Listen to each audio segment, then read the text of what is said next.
What's up, everybody? We're live answering your questions on this Monday. I got some awesome questions from my crew in the school community.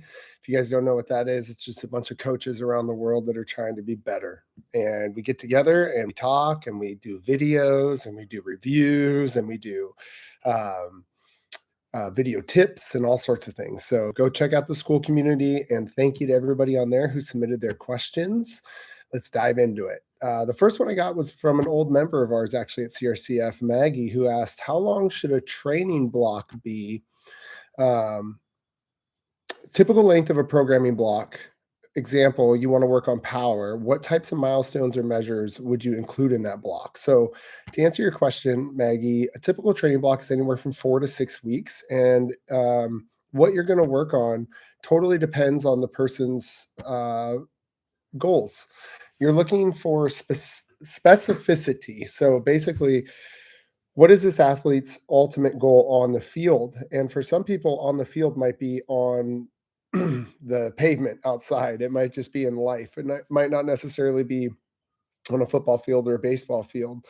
And so if we look at what we want the ultimate goal to be in life, right? So for our Parkinson's class, for example, the ultimate goal for them is that they are not a burden to the people around them, but that they enhance the people's lives around them. So we focus on the basics. Can they fall down and get back up? Can they squat below parallel and stand back up on their own? Can they put things over their head? Can they pick up things off the ground? And can they move forward and backwards? And if they could do that on their own, they don't need the assistance of other people, then we are making them an enhancement in people's lives. When grandma now comes on vacation, she's there to help lift the bags into the overhead bins for the kids. She's there to pick the kids up and hold them and walk with them. She's not there to be held and to be walked somewhere. And so my training plan needs to have things that make them get down on the ground and get back up and squat and press and pull up to the shoulder. But that's where specificity comes in, where I need to now know this person and I need to know where they are at in their athletic endeavors. So what I mean by that is I need to know if they're capable of squatting below parallel or not already. And if they could squat below parallel now, well, how do I challenge that and make that harder for them? And if they can't squat below parallel now, how do I meet them where they are and eventually get them to that ultimate goal? How many blocks you should run depends on how long it takes to get to that goal. You just want to make sure you are constantly progressing and using a lot of the basic principles that we see in strength and conditioning, like progressive overload, like making sure things are structured and that there's sports specificity in there. So to answer your question the long way, it's basically, 4 to 6 weeks and have an end goal and then work your way back from there based off of where the client actually is in their training. All right. Next question. How should someone train differently in their 20s, 40s, and 60s? Wow. Okay. So I guess the easy way to answer this would be with volume or intensity. As somebody is brand new to anything, we want to expose them to everything and give them a wide base or a good foundation for them to grow off of. So that means lots of variance. As the athlete does that endeavor longer and longer and longer, the variance becomes more specified and more specific for that person. And the overall volume becomes less, and the overall intensity becomes more. So that would be the big change, would be that you see that. I wonder if I have a white. Oh, I do. Of course I have a whiteboard around here. I'm a freaking CrossFit coach. Let's go. And do I have a whiteboard marker? Of course I do. Literally right here, because I'm a CrossFit coach. So if you look at beginners, things like impossible to erase, but we have a beginner and we have volume. So let's go beginner and volume, intensity, veteran. So you have, I don't know if you guys can see this because this thing's all messed up, but you have a beginner over here who needs lots of variance and lots of volume. And then you have a veteran over here who needs less volume and more intensity. So more specific intensity, meaning that the 60-year-old should not be working out for 2 hours doing all of this crazy things and all of this variance and all of this loading. What they should be doing are more specific things that they need to get better at their ultimate goals. So, like I just talked about with the Parkinson's class, for example, I don't need to have them doing 20-minute workouts, 30-minute workouts, hundreds and hundreds and hundreds of reps. I need to have them specifically working on walking correctly and knowing how to walk correctly. So, building the skill of how to walk correctly. I need them to learn how to get down on the ground and build the skill of knowing how to move their body into positions to get down and back up on the ground, because it is a skill to know how to move a foot into a lunge for those people. And I want to make sure that the volume drops and the intensity relative to the person's ability levels at that time grows as the person gets older. I hope that answers that question. What's the number one mistake people make when trying to get stronger? Oh my gosh, great question. And I haven't really looked over these before we started, so I'm just going off the cuff here. But the number one mistake that I think most people make when trying to get stronger is they don't prioritize recovery.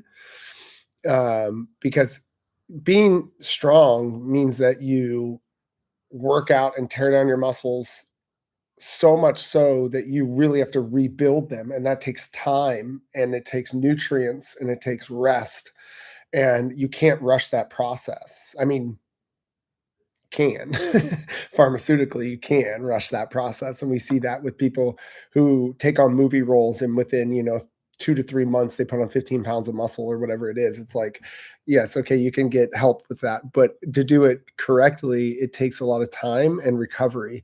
So yes, I need to load this person, I need to overload them, I need to progressively overload them, I need to create a 4 to 6 week training block, like we just talked about, with specificity, and make sure that the volume and intensity is appropriate for this person. But I really want to make sure that they're recovering properly and feeding what they've just done. So protein needs to be up there, carbs need to be up there, fats need to be up in appropriate amounts and at appropriate times. Sleep needs to be there, stretching needs to be there. It's more honestly about teaching them how to recover than it is teaching them how to get strong. And it's less about the actual program itself being perfect and more about them having really good recovery mechanisms in place that allow them to recover from the intensity, from the strength training that they're putting in. So prioritize your recovery if you want to get stronger. That's my takeaway.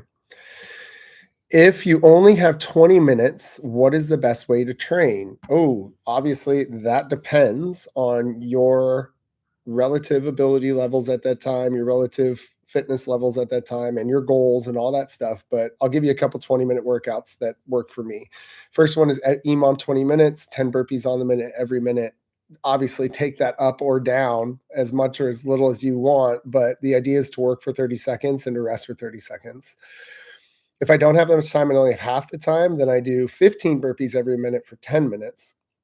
I've tried doing 20 and it just kind of messed me up a little too much. And you might be fit enough to do that. But the goal is 45 seconds to 50 seconds of work, about 15 to 10 seconds of rest each round going into it. So just the less time I have, the more intensity I'm going to put in.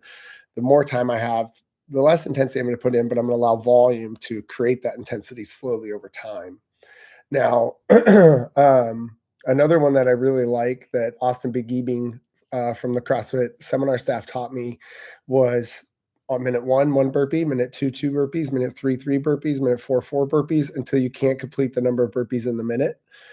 And then my go-to hotel workout is, if you have two dumbbells or even one dumbbell, is you start with the lightest dumbbell on the rack. You do 10 deadlifts, 10 hang muscle cleans, 10 presses or push presses as it gets heavier, just shoulder to overhead, 10 front squats, and then 10 thrusters. And then the next one, 9 of everything, and then 8 of everything, 7 of everything, 6 of everything, 5 of everything. And as I'm going down in reps, I'm going up in dumbbell weight on the rack. I use it as a good actual warm up. And as I go, that warm up kind of either turns into a workout, or I might actually start working on other stuff that I'm feeling better and wanting to do now. Like I might go squat, I might go deadlift, I might go use the cable machines that are always in there that I never get the opportunity to use. But it's, for me, it's more about just like, hey, I got a short amount of time. I need to get the body moving. What's the best way to get the body moving? Well, burpee takes the body through a fullest range of motion. And I think that starting out with, just body weight movements, and then, if you have a couple dumbbells, something like that is some great workouts for you. So I hope that helps. All right.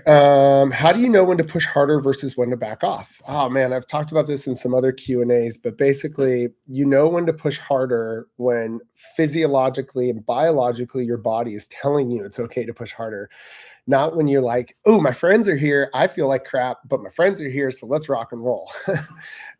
You're looking for things like resting heart rate, HRV, appetite, mood, joint health, all of those things, excitement to trade, all of those things are physiological signs on if our body is ready to accept the intensity and volume we're about to give it. Another one, very simple, is just grab the normal barbell that you normally grab at the gym, whether that be 15, 35, 45-pound barbell, and pick it up. Does it feel like 15, 35, or 45, or does it feel like 50, 70, and 100 pounds, respectively? That's a sign that the central nervous system is having a harder time activating the muscle groups necessary at the levels necessary to lift the load that you're used to lifting. Your homeostasis is a little bit lower than normal, and it's probably time to back off that day. Now, this doesn't always mean that you need to take a full rest day. Sometimes it just means backing off a little bit. So it could mean like, hey, today's workout, I'm going to take it 70% of a rate of perceived exertion. Or even like, hey, I'm going to warm up with the group class. And then as the group class goes through the actual workout, I'm going to hop off on the side and just bike the whole time at a resistance of 1. And then when they're done with the workout, I'm going to foam roll and stretch while they're cleaning up and bacon sizzling on the ground. And I'm going to have an actual active recovery day. But I'm going to do it in the setting that I normally work out in so that my body is used to putting on the clothes, getting in the car, going to the gym at that time every day. And as your fitness catches up to you and you get fitter, then you guys can add in more workout days because you're already there and your time is already dedicated to that, instead of having to be like, now, oh, I usually rested on these random days and I allowed my life to kind of overtake that time. We want to make sure that we're just in the gym at those times and that we're listening to our body physiologically and following those signs of knowing when to rest, when to active rest, or when to fully rest. What is the difference between training for health versus training for performance? Great question. Training for performance means that you don't necessarily, not all the time, care about your health. You care about your performance. And that can be driven by excess volume, excess everything, really. Carbohydrates, protein. You're overstimulating the organism. You are the organism. And when we overstimulate any organism, it causes oxidation, and that thing will entropy or die faster. So there's a perfect balance or homeostasis that your body is looking for. What we're trying to do is to feed that organism exactly what it needs. The same way certain house plants need certain amounts of water and certain amounts of sunlight a day. If I put a shady plant in the sun all day and feed it water constantly, it will die. But if I put a sun plant in the sun all day and feed it water all day, it will thrive. And so it's not about finding out what it is specifically that everybody should do for health or performance. It's about what this specific person needs to do for their health and their performance. And the only way you're going to know that is by testing. You have to get blood tests for health to find out, what are you lacking in?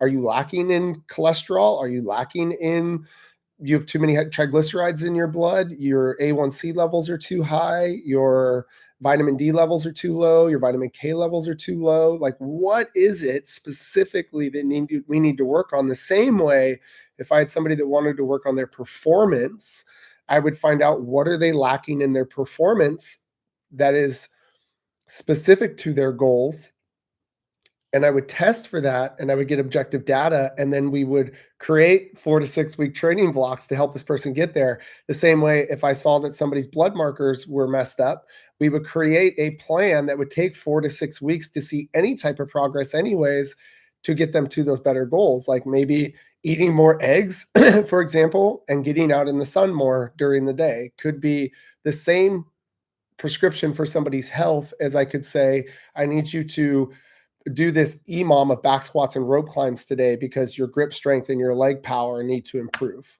So training for performance means that while we want you to be healthy, and health does feed performance, at some point there is a tipping part there where performance will actually start to lead to poor health in the long term. And who knows? We might see that actually with CrossFit and CrossFit Games athletes that do this for longer periods of time. The same way that we see that, you could play Pop Warner football and high school football and even college football and then move on to another sport or another career field and live into your 80s and 90s. But if you continue to participate in that sport at the professional level, that your age, I should probably look this up just to make this as true, but I would imagine that your overall age in the NFL is less. Let's see. It says the average age of death for former professional NFL players, according to the 2019 study, was 59.6 years, significantly lower than a former Major League Baseball player or other people of normal that don't do that sport, right? So when we choose to partake in anything professionally at the physical level, I think that it becomes detrimental to our health. Not anything, obviously, there's lots of nuances there, but yeah, I hope that answers your question. Okay, now we're on to more like nutrition and lifestyle questions. So, what's one nutrition principle that will work for anyone regardless of diet? Oh man, I would say that taking sugar out of your diet will help for anyone, no matter what it is that you believe in or do or don't do with your nutrition. Removing sugar from your diet, and that's added sugar, that's not fruit, that's not food, because all food turns into sugar in the bloodstream, right? But we're talking added sugar, that removing added sugar from your diet would be healthful for you, for sure. Is there a magic number of steps per day for health? Ooh, great question. I talked about this in my last Q&A and actually on my Instagram. Go check it out at West 2013 on Instagram. That I average over 20,000 steps a day because I coach quite a few classes a day and I'm just moving on general. And I notice anecdotally in my nutrition and programming clients that when they're getting 10,000 or more steps a day, their body fat tends to be at 20% or lower. And if they're averaging under that, which I see most people honestly average around 2 to 4,000 steps a day when they're at a desk job, they are over 20% almost every single time. And as we start to increase their steps and we get them closer to like 6,000 and then 10,000, and then I usually don't go over like 15. I don't know necessarily from a research standpoint, but I would imagine that 20,000 steps a day is probably too many, right? And just like we talked about performance versus health, I think long term that might be too many steps for somebody. I'm like doing a couple marathons a week, right? And so I don't know, maybe that's good, maybe it's not, but I'm not sure. So I wouldn't suggest anybody goes up there, but I think between 10 and 15,000 steps a day, anecdotally from what I've seen, seems to be a really good sweet spot. What's the biggest nutrition myth that needs to die already? Oh my gosh.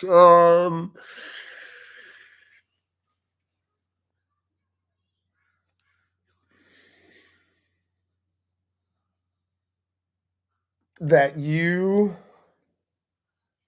will never have to spend time either getting rid of grains, dairy, or legumes for a few weeks, or tracking what you eat either by eyeballing, taking pictures, measuring with your fists, or actually measuring on a scale and cups, that that you will reach optimal, not not just be healthy, but be optimally healthy without having done one of those things. So the myth is that I can become optimally, that's the important word here, healthy without having weighed and measured my food in some way and without having worked on taking out grains, dairy, or legumes for, like 2 weeks or more, and then bringing them back in and deciding what works most for me.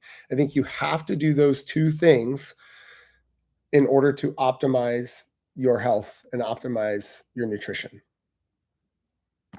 Okay. How do you balance eating for performance with eating for longevity?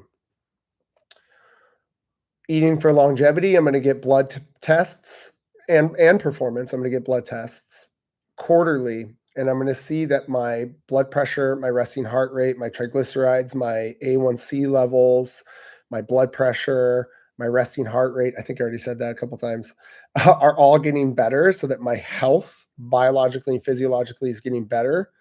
And for performance, yes, I do want that stuff as well, but I'm more concerned about the back squat, the mile time, the Fran time, the things that this person is going to be competing in, or actually getting closer to those top people in that sport and actually improving in their performance, and that they're eating in a way that is driving that performance, even though we might see that some of the health markers aren't necessarily the best.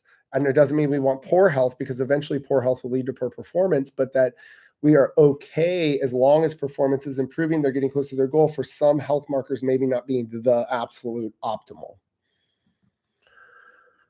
What are your go-to meals when life is crazy busy? Oh man, it's Costco for the win.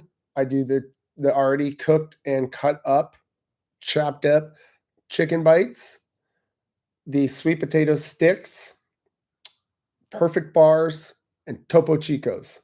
That's all I need, and I can live, and we're good to go. I got my protein, I got my carbs, I'm missing my fat, but I've got my bubbly water to keep my stomach full while I'm super hungry. I just love the idea of like already portioned, cooked, and prepared for you food when life is busy. And I like Costco is amazing for that type of stuff, man. They have it. Trader Joe's as well has some amazing things, but I'm just not going to worry about meal prepping or anything like that. I'm going to make everything super easy for myself. And that includes like maybe my breakfasts are ready to cook, oats, or already like mush, like overnight oats with a scoop of protein powder in it.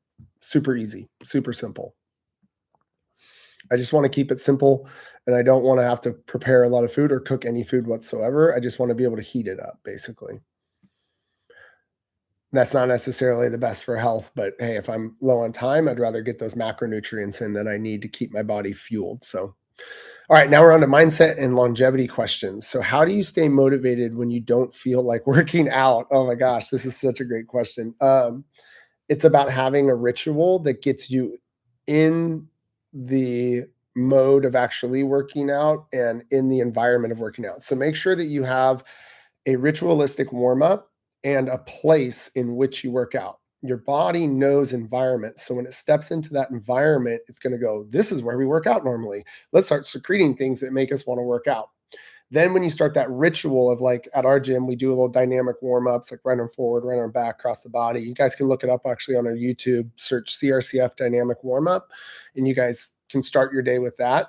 And once I start doing that, my body starts to trigger synovial fluid, blood flow, everything that I need to continue down the path of actually wanting to warm up my body and increase my range of motion and maybe get enough dopamine in my brain to want to work out, right?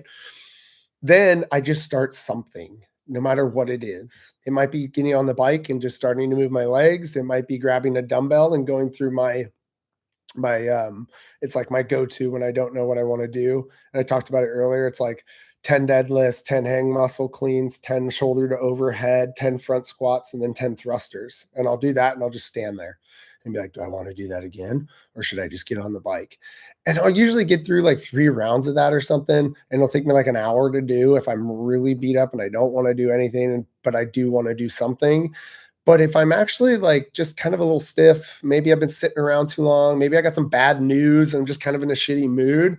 Usually halfway through that warm up, I'm like, okay, I'm feeling better and I'm going to push it. We're going to start working out. And I have an idea of what I want to do now based off of the ranges of motion and the weights and the loading that I just took myself through. So have a ritual and have a space to do that ritual in. And usually that'll help you when you're kind of not feeling motivated to get motivated. What's the secret to staying consistent for decades, not just weeks? Oh my gosh. Well, what I just talked about, having a ritual and having an environment are very important, but then having a good why. If you don't have a why behind what you're doing and you're just like, and what I mean by a good why is it's not aesthetically driven. And I'm not saying that that can't be a good why, but you ask for decades of motivation, not just weeks.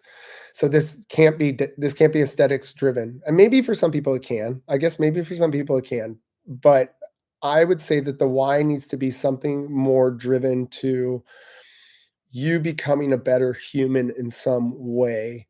And usually aesthetics doesn't make you a better human in some way. It might lead to better mood that can make you a better human in some way, but um I think it needs to be motivated in becoming a better human tied to like your core values. So, for example, for me, like one of my core values is self control. My core values are loving kindness, integrity, wisdom, and self control.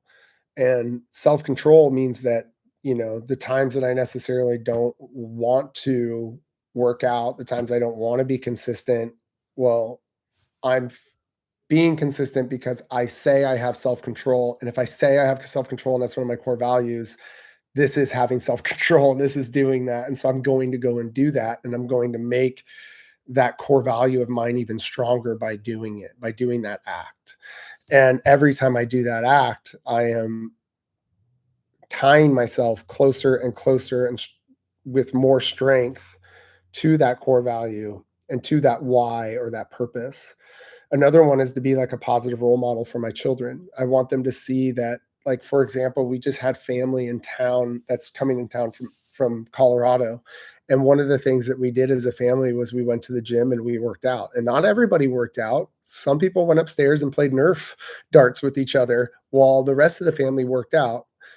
And it's because we want the kids who are upstairs playing Nerf darts and swinging on the rings and picking up some dumbbells here or there and just having the best time ever in that environment, that they see the environment of exercise, of fitness, of health as awesome, as fun, as dude, you could play Nerf darts here if you want to. And so when they grow up, when they go by a gym, when they step into a gym, when they see weights, they have a core value that is anchored back to a positive memory and that it is creating um, a, a piece of home when they step in those environments. So, yeah. All right. Moving on. What's the secret to staying? I just said that one. Consistent. That's it. Have your why and do the dang thing. What's the hardest mental challenge you faced in fitness? How would you overcome it? For me, the hardest mental challenge that I had in fitness was after I stopped competing and finding my reason for doing fitness again. So from 2009, 10, 11, 12, 13, 14, 15, 16, 17, 18. So for 9 years, all that I trained for was to be better in a competition. of some sort. And there was always one coming up that gave you just enough motivation to get to the open, then to regionals, then to the games. And, if you miss the games, it was just motivation to come back next year and train.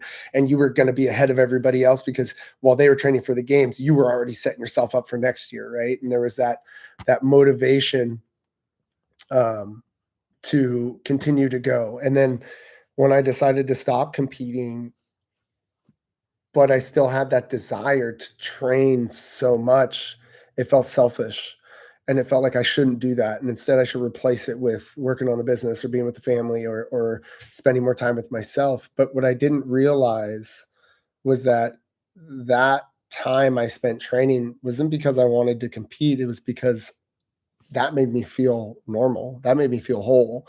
That was one of the things that fills my cup, and I just love fitness. I love to be fit. I love to work on my fitness. I love to be OCD about it. And I love to be better in every way physically. It makes me feel really good. And so for me, it was, what was the hardest mental challenge that I faced? It was learning that I can train a lot for the sole purpose of I love doing it. And that it doesn't have to be a podium spot on the outcome of it. I can set aside 2 hours of my day to train because I just love to do that, and it doesn't need to be because I have to reach this certain goal, that's okay, and that's filling my cup, and that's a great thing. So, that was probably for me, the toughest thing. How do you coach people through fear, like lifting heavy, getting hurt, or being judged? Oh, man, I listen to their fear. And I support them in it, and I give them space to be able to accomplish that fear in the time necessary for them, not for me. So I have a client, for example, that we've overcome so many fears. It's been awesome, like jumping on a box, getting on a GHD, doing handstands, climbing a rope. Like it's been just ticking these things off the list one after another after another. And the only way we've been able to do that is by number one, approaching the fear. What is your fear? Well, my fear is I'm going to scrape my shins on this whole box and leave my whole shin behind. I want to bring it with me home, not leave it here. And I'm like, dude, I totally understand that. Okay, well, how about this box? Do you feel comfortable jumping on this one? No. How about this one? No. How about this one? Maybe. How about this one? I don't know. How about this one? Dude, I could just step up on that one. Okay, cool. Let's step up on that one. I don't tell them, yeah, that's what we're going to do until they give me a 10 out of 10 that they are going to be able to do that thing. So, what I mean by that is I ask them, hey, out of a 0 out of 10, how likely are you to be able to do this when I'm not here and you're on your own and you're not motivated? And if they say a 9, I make it easier for them until they give me a full, dude, yeah, that's a 10. It's so easy. Like, of course I'll do that. Cool. That's our first starting point. Then as a coach, I create a layered progression to get them to their end goal. And that takes as long as it takes. And we update cycles as we need to update cycles. And we elongate or shorten cycles as they progress or do not progress. And I am not there to push them to get to their goal faster. I am there to support them in getting to their goal as quickly as they can with my tools there to help them. What's the difference between discipline and obsession in training? Discipline means that you are getting better, and obsession with training, there's probably diminishing returns happening. So you're probably working out like crazy all day, every day. You look super fit, but when I look at your performance, it's actually not there. Like you aren't getting better at benchmarks. Your weights aren't going up. Your times aren't getting better. They're staying stagnant, if not getting worse. You're overtraining probably. But if you're getting better, your performance is going up, everything's going in the right direction, not all the time, but more than likely and probably it's good discipline and you're getting better, stay on track. But if it turns into not only you're not getting better, but everybody around you is like, this is dumb. And we'd like to hang out with you and we never get time with you. And you're hearing all that kind of stuff. And they are also healthy and fit and responsible people that you would take advice from, not obese, super out of shape, drink all the time, eat like crap type of people that are telling you, hey, stop exercising so much. I'm talking about like the people who do exercise and eat healthy and take care of themselves are going, you're exercising too much or you're being obsessive about this thing. And you're noticing that like your benchmarks aren't getting better, you're staying stagnant, your joints hurt, you don't want to eat, your resting heart rate is elevated. That's obsession. But if things are getting better, everybody around you that is responsible and healthy and fit is telling you, hey, good job, keep it up, man. And you notice you're getting better, then that's discipline. Good job, keep going. All right, community and coaching questions. What's the biggest lesson you've learned from coaching thousands of athletes worldwide? Ooh, that's a hard thing to put into one answer. I would say that everybody's on their own journey, and it's not my job to get them to a specific goal. It's my job to support them today in whatever it is they're trying to accomplish today. And for some people, that might be just coming in to get a good workout in. I mean, just leave me alone, bro. I've had the worst day ever, and I don't want to hear your cues, and I don't want to lift heavy, and I just want to be here to just let my mind go. And I need to be able to recognize that in somebody, give them the space they need, keep them safe, give them a good workout. And then the next day they come in, I need to be able to read them enough to be like, oh, you're different today. You're feeling good. You're ready to push. You're accepting of my cues. Let's rock and roll today. This is going to be awesome. So I would say to treat it as personal training.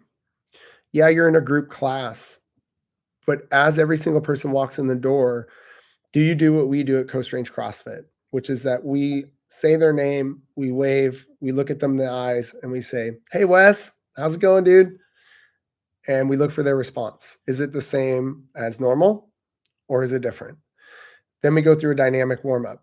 During the dynamic warm up, the coach is assessing the range of motion, the looks on their faces. Are they like, hey, I'm having a good time talking to people? Are they like secluded, not talking to anybody and they normally do?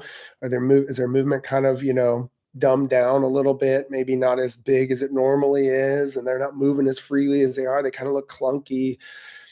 All of these are signs and ways to measure that we've set up in our classes to help us individually coach people in a group setting. Set those up for yourself. That will really help you give your athletes what they need that day and subsequently give them what they need long term, right? Which is a community and a place that they can come and be themselves and reap the rewards of that place for that hour. And that changes every day for people. So I'd say the biggest lesson that I've learned is to not try to give everybody the same thing every day. Yes, they're doing this workout, but I want to give them an individual experience every day that is appropriate and necessary for what they need in that hour to leave and go, that is why I come to this place right there. I feel so much better than I did before I came here. It's like they just read my mind. That's what I want them to think. All right. That made me a little teary. I was like just so jazzed up about that one. I love that. All right. How can someone tell if their coach is really helping them grow? Well, results.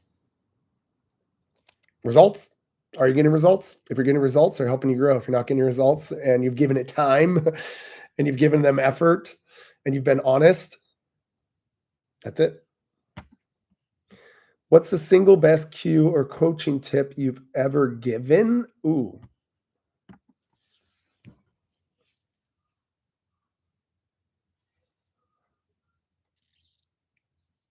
Anything that they actually do that focuses on their nutrition or sleep. So if I give them some education on their nutrition or their sleep and they actually apply that and reap the rewards of that, that's it. That's the best cue or coaching tip I could ever give. Yeah, I can tell them push their knees out, lift their chest up, how to, do a better muscle up, all that stuff. But those are all correlates of really good recovery habits. And if your nutrition, your sleep isn't dialed in, like you're going to hit a wall at some point. You're not going to dial it in. So I want people to listen to the things I say about sleep and about nutrition, not necessarily more than, but if not as much, or sometimes more than push your knees out, lift your chest up. obviously depending on safety. How do you get people to buy in when they don't believe in themselves yet? Oh my gosh. I want them to know that I believe in them more than they believe in themselves, not because of hyperbole, but because of actual results I've seen in people that are just like them. So I'm lucky enough to have like 15 years of experience in this field, and I have a lot of credibility and um, case studies to pull from to say, oh, yeah, look, so and so was just like you. Now they're like this. So and so was just like you. Now they're like this. I was just like you, and now I'm like this. How did they get like this? By doing these things. How are you going to do that? Well, a combination of those things and some other things that we probably haven't figured out yet, right? So I get them to buy in and believe in themselves by showing them other people have done it. So giving them vicarious experiences through other people so that they can see that this is actually possible. Number one. Usually when people come to me, if I look at their social gathering, their family, their friends, the people that are closest to them, that tribe is nowhere near where they're trying to go. And they are so lost in the sauce in that tribe and knowing, what to do that they just there's no way I could ever be what I think I want to be because look at all the people around me. This is all I've ever known. So all I can see is being, well, me. And if you look at them, they're the fittest one of that tribe. And so if they continue to get fitter, continue to get healthier, well, then they pull themselves further away from that tribe. And that's a scary thing. So a lot of people will unconsciously self sabotage themselves without knowing that they're just trying to stay close to their tribe. So if I could show them that, hey, check it out. At this tribe, we have lots of people that were in your situation and now are over here where you want to be. And here's what they did to get there. And they're still here to support you. They feel like they have another tribe that they can get into and that support is there for them, which is really, really super important. So giving them vicarious experience to other people, having credibility myself and showing them that I can get them these results, and then them actually doing it and you being able to show them while they're doing it, look, it's working. This is awesome. The same way that we want to balance relentlessness and acknowledgement for improvement in our coaching. Like when we're running around, we don't want to just be telling people what they're doing wrong all the time. When we see somebody doing something right, and this is really important, like in CrossFit kids or preteens or teens, that we see them doing something right, we catch them in that. We catch them doing something right. We catch them doing something great, and we reward them from that by saying, "Oh yeah, great knees out. That's exactly what we want to feel right there." They're more likely to want to continue to do that hard thing, like push their knees out, because they'll get praise for it. Versus I don't get praised for pushing my knees out. I just get told to lift my chest up all the time. And so I'm just trying to constantly do that, but not really because I don't get any praise here. I just get told what I do wrong all the time. So I think that if you can catch them when they're doing good stuff and you can support them in their role in their journey, that you'll get buy-in when they don't believe in themselves. I don't know if I answered that. I don't think I answered that question well, but oh well. Let me know if you want clarification on it. All right. What separates a good gym from a great gym? The community. A good gym has a great community. A great gym has a poor community. Or sorry, a poor gym has a poor community. It's just in the community 100%. It's that the coaches are taking classes. So you see that happening a lot. You see people hanging out before and after classes. They're not taking off right away. There's a small group of people that still hang out and talk to each other and chill. It's kind of like you got to kick them out of there. And there's events going on. Like you see that they're doing weekly, monthly, get-togethers and events, and that people are showing up to them because they just want to be around that tribe. They want to be around that group of people that are doing the things that they know are going to not only get them to their goals, but make them feel really good. And you want your gym to be one of those places. The only way it's going to be one of those places is by creating a community of people that really want to be there. And that's usually through community events. That's usually through celebrating people like on the internets, like we just put up a thing the other day of our friend Sarah, she crushed this workout we did by over 3 minutes, two of them actually by over 3 minutes. And we just let people know in the world, hey, Sarah, great job, Sarah, for crushing that workout over 3 minutes. And she felt motivated to keep going, and felt motivated to be a Coast Ranger, and felt motivated to be a CrossFitter, and felt motivated to continue to do those things and represent us as a community while she reaps those rewards, because we actually called her out when she did something good. So I think it's what separates a great gym from a good gym from a great gym is a great gym really pours into the community a lot. And I think a good gym maybe has like one or two things they do a year, and like an anniversary party, a holiday party, and that's about it. And the rest of the time it's just like straight up just, hey, you're here to program, and that's all. So yeah, hope that answers. All right, we're almost there. Last 1, 2, 3, 4, 5 questions. Thank you guys for submitting these. These are awesome too. So personal story stuff. This is like, people asking me stories about myself. What did competing at the CrossFit Games teach you about life outside of the gym? The path to what you want is usually through the hard trails. I have never wanted anything more in that moment than to compete at the CrossFit Games, and the only way I was gonna be able to get there was through hard work. That's the cool thing about CrossFit is it doesn't cut corners, it doesn't try to pretend like it's gonna be easy at all. It just goes, "No, dude, this shit is hard as hell, and you gotta work harder than anybody else, and you gotta be more diligent than anybody else. You have to have more self-control than anybody else, but if you do all those hard things, guess what? You'll reap the rewards of being a CrossFit Games athlete." And I remember sitting in the elevator at the CrossFit Games, and I was going up, and one of the competitors looks at me, and he's a veteran competitor, to say the least, and somebody I looked up to for many years, and I was just like starstruck to be standing next to him. And he goes, I was wearing my game shorts because we had just gotten all of our gear. We're going back to our hotel room with like our big old bag of gear, and I had my shorts on with my number on it, my name on it. And he looks at me and he goes, "It's pretty cool, huh?" And I go, "What?" I'm gonna cry just thinking about it. He goes, "That nobody can ever take that away from you." And he's like, "And nobody can ever say that you didn't earn that." He's like, "Those shorts say something about you as a human being. They say that you went through hard work, that you're willing to work hard, that you're willing to sacrifice, that you're willing to do the things necessary to get to a place that most people aren't willing to get to." He's like, "Good job, dude." He gave me a high five, and I was just like, "Oh shit!" like so. Obviously, it still affects me, and obviously, I still carry that into my daily life of just thinking about like, dude, like if I don't want to do something, I should probably do it because that is going to lead me to where I want to go. So yeah, here we are crying again. This is a live Q&A with Wes. It's probably going to happen. Anyways, what's one failure you've had as an athlete or coach that made you way better? Oh my God. Looking back at the 2013 CrossFit Games, there was a legless rope climb event. And up until that point, we hadn't had legless rope climbs at the CrossFit Games. It's just been regular rope climbs. So I was really good at regular rope climbs, but had never really practiced legless rope climbs. And I was the last person standing on the floor for over a couple minutes after everybody had finished. And I'm sure that everybody watching this has probably felt this at some point in their life, being the last person at their gym on the floor and everybody's around you going, "Come on, you can do it." And all you want is for everybody to go away in that moment.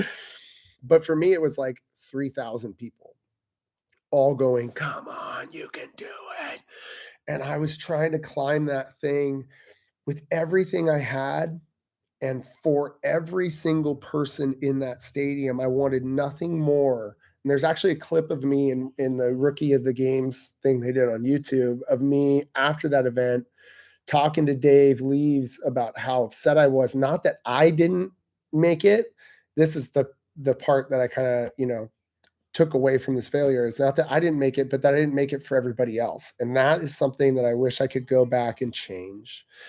I was upset that I didn't make the last rep and I didn't cross the finish line and I didn't have everybody go, "Rah, yeah." Not because I wanted them to scream for me, because I wanted them to have the experience of watching that and being like, like when somebody hits the game winning shot at the buzzer and you get that experience with them to be like, yeah, they did it. Oh my God, let's go.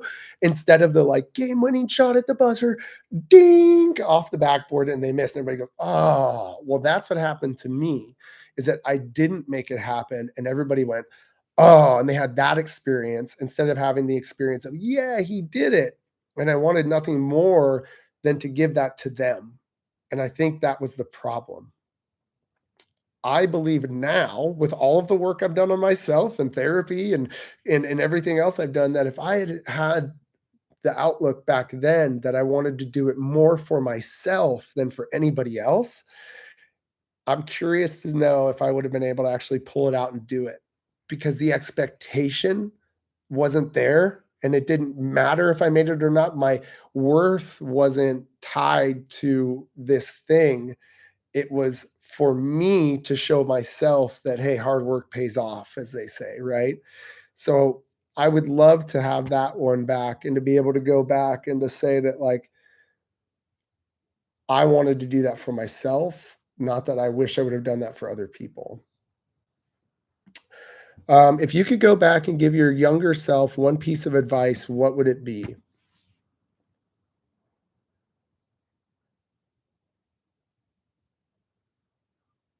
Don't care what other people think when you know what you're doing is what you should be doing.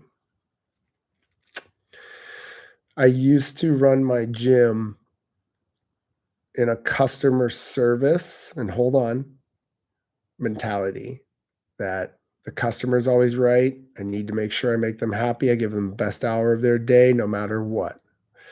Now I run my gym that there's an energy in here that I need to maintain. And if you are effing with that energy, you're out. You got to go. We're going to have a conversation about it. And then super fast after that, I'm not going to put up with you and you are gone because my energy is more important than your energy.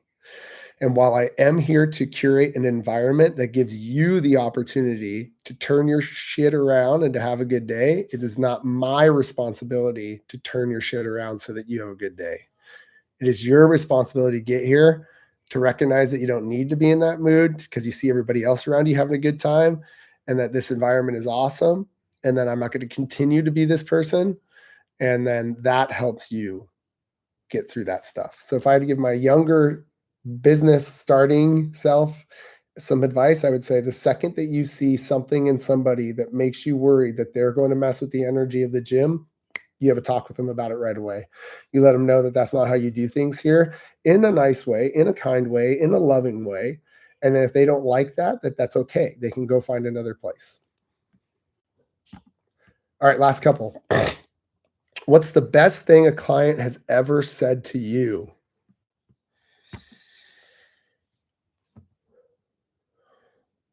I don't know if there's anything that's like the best thing they've ever said to me. I think it's when they do the things necessary to reap the rewards that they're after. When I see a client just doing it, tears to my eyes because you know when they are and you know when they aren't, and you know when they're struggling and you know when they're making excuses. And that comes from years and years and years and years and years of experience and dealing with thousands of people and just knowing when that's happening or not. So I would say the best thing that a client has ever done for me is to eat meats and vegetables, nuts and seeds, some fruit, little starch and no sugar at levels that don't maintain body fat but fuel exercise, and that they get 7 to 8 hours of sleep a night or try their best to, that they show up, 5 to 6 days a week, and that they're listen to their coach when they tell them to take weight off or add weight. Last one.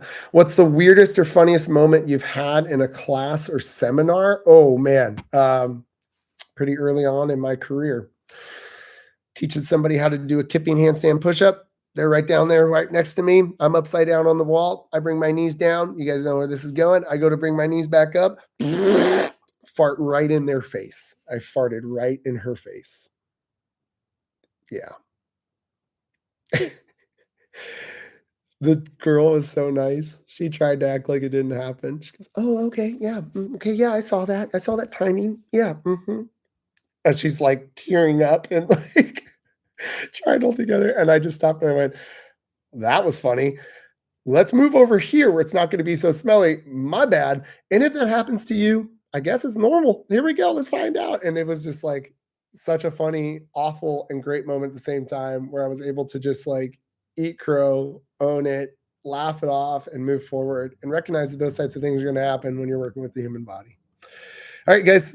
Thanks for hanging out with me. If you did, I appreciate it. And I'll see you guys on the first Monday of every month doing this live Q&A with you. So if you have any questions, please, you guys can leave them here in the comments. You guys can also leave me a DM at West Pyatt 2013 on Instagram, or join the school community. You guys go to school.com and look up the Academy, and you'll see me in there and join. I got 7 days free for you guys to check it out. And after that, it's $39.99 a month, which is cheap as hell to get all the stuff that you're getting in there. So come check it out. And I hope you guys enjoyed. Talk to you later.